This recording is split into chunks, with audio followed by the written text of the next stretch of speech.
Hey guys, Professor Bill, Comic Book University, and Justice League Odyssey, issue number 2. Man, I'm telling you, for a comic book that's been delayed as long as this one has, and as annoyed I am with the typical DC's got a delayed comic book thing, this was kind of worth the wait. All right, let's get talking about who made this comic book, dude. So, Justice League Odyssey, Ghost Sector, Part 2. Joshua Williamson is the writer. Okay, I'm going to try this name. I saw an interview. Steven Sejic is one of the ways that you can pronounce his name. Apparently, he gave permission to call him Steven. So I think I'm going to try and call him Steven. Maybe that's what it's actually supposed to mean. Anyway, so Steven Sejic, artist and cover. Daron Bennett on letters. And Terry and Rachel Dodson did the variant cover. All right. Yeah, there's a little bit about Superman in here, but was he actually in the comic book except for a flash? Jeez. Anyway, so basically this is the group meets, and basically that's Jessica Cruz, Starfire, Cyborg, and Azrael. These four are going up against Darkseid, and it's the new dead version of Darkseid. Apparently he's dead in this particular issue. That's interesting. Got to see how exactly all that happened.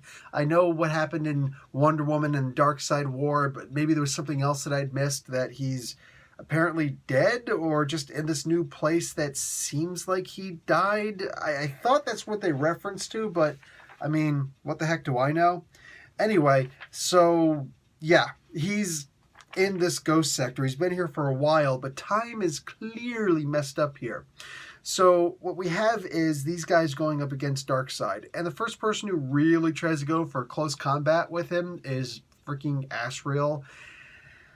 And you know, there's a fine line between bravery and stupidity, and this really is that cincher that lets you know what that fine line is. Like, talk about erring on the side of dumber and dog crap. Man, this was dumb. Anyhow, this is, oh god, amazing. Basically, Kori, Starfire, she's being worshipped as a goddess by this one survivor of this massacred people. And they give the story that this, much like Tamriel, this place was captured, this city, or, you know, become world, was captured by Brainiac, and then it was set free from Kolu once the whole events of Justice League No Justice occurred. Now, again, very delayed comic book. Okay, this should have been out months ago.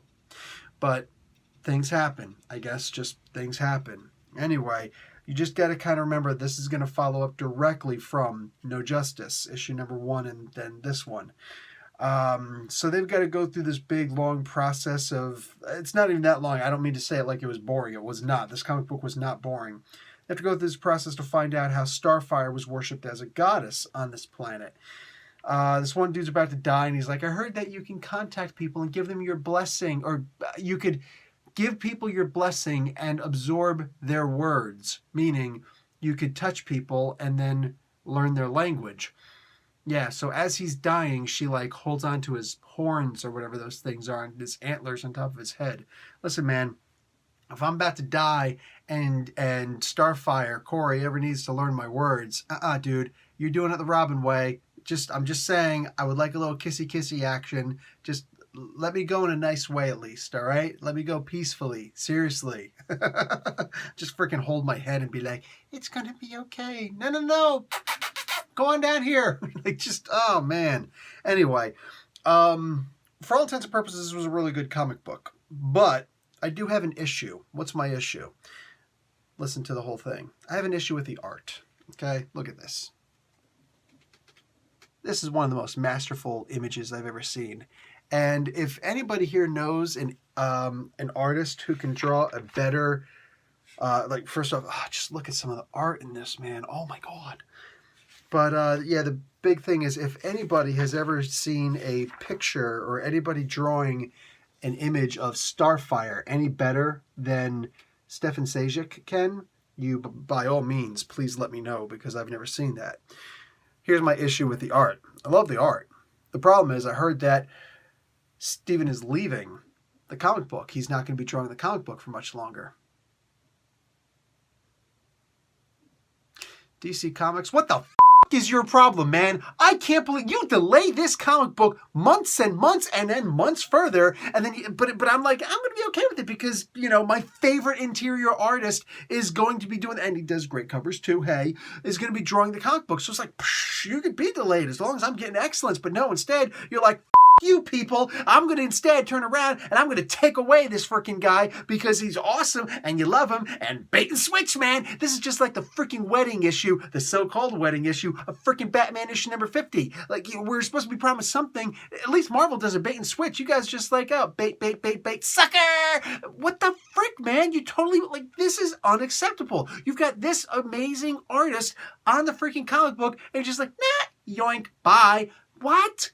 What? What? No, no, no. Unacceptable, unacceptable, unacceptable. One of the main reasons why this comic book works so damn well is because of the art. Because the comic book, it's not just the idea that it's written well, okay? Honestly, it could be written horribly. I wouldn't even notice because the art tells me everything I need to see.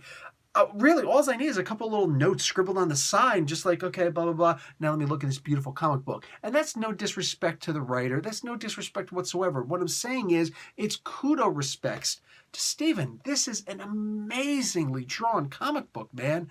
The art on this, unsurpassed, in my opinion. Unsurpassed. This is phenomenal. And then to find out that he's leaving the book, you know what I'm saying? Look, it was a horrible surprise to me when he was taken off of the Aquaman comic book because, man, that was just some amazing art. But the art, at least for a while, it continued in a very similar way, so it was a good weaning off. Are you going to get, I don't remember who the artist was, but are you going to do the same thing with this comic book? Because, dude,